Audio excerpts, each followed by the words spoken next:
మళ్ళీ ఒక మంచి రెసిపీతో మేము ముందుకైతే వచ్చేసానండి. అదే గులాబ్ జామున్ ప్రిపేర్ చేసుకున్నాం అనమాట. చాలామంది బయట తింటూ ఉంటారు. అంటే బయట అంత సేఫ్ కాదు కదా! సో, వాళ్ళు ఎట్లా ప్రిపేర్ చేస్తారో మనం చూడము. సో, ఇంట్లో అయితే మనమే ప్రిపేర్ చేసుకోవచ్చు. చక్కగా తెచ్చుకున్నామా, ప్రిపేర్ చేసుకున్నామా, హ్యాపీగా ఫ్యామిలీ మొత్తం తిందామా. ఓకేనా? ఎట్లా ప్రిపేర్ చేసుకోవాలి ఏంటో చూసేద్దాం రండి. ఓకేనా? ఏం లేదండి. చాలా సింపుల్ మాట రెసిపీ. చూసారంటే ఇంత సింపులా గులాబ్ జాములు చేసుకోవటం అనుకుంటారనమాట. సో, మనం ఏం లేదు ఫస్ట్ అయితే 1 ప్యాకెట్ అయితే 1 ప్యాకెట్, 2 ప్యాకెట్స్ 2 ప్యాకెట్స్. నేనైతే ఇక్కడ 2 ప్యాకెట్లు తీసుకున్నాను. 2 ప్యాకెట్లు తీసుకొని అందులో మనం చాలామంది వాటర్ ఏసి కలుపుతారు. వాటర్ ఏసి కలిపితే అంత టేస్ట్ ఉండదు. నీళ్ళు పోసుకోకుండా పాలు పోసుకొని కలుపుకుంటే టేస్ట్ అనేది బాగుంటుంది.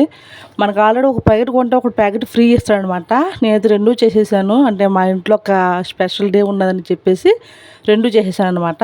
సో, అలాంటి స్పెషల్ డేస్ బర్త్డేకి అలాంటివి బయట స్వీట్ కాకుండా ఇలా ఇంట్లో అరేంజ్ చేసుకుంటే స్వీట్ అనేది చాలా బాగుంటుంది. బయటనే అంత క్వాలిటీగా అంత మంచిగా ఉండవు కదా. సో, ఇట్లా ఒకసారి ట్రై చేయండి మీ ఇంట్లో కూడా. చాలా బాగుంటుంది రెసిపీ అయితే. టేస్ట్ కూడా చాలా బాగుంటుంది అనమాట. చాలా సింపుల్ అండి రెసిపీ అయితే కనుక. సో, మనం చపాతీ పిండి కలుపుకుంటాం కదా. సో, అలానే కలుపుకోవాలి. సో, అందులో నీళ్ళు వేసుకుంటాం, ఇందులో పాలు వేసుకోవాలి. అంతే తేడా, ఇంకేం ఉండదు. ఇందులో ఎక్స్ట్రా ఏమీ వేయబడలేదు.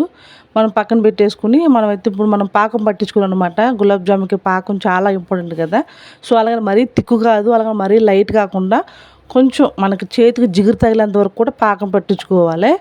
సో, పాకం పెట్టించుకుని మనం పక్కన పెట్టుకున్నామంటే ఈలోపు మనం గులాబ్ జామున్ ప్రిపేర్ చేసుకోవచ్చు అనమాట. సో, చూపిస్తున్నాను కదా.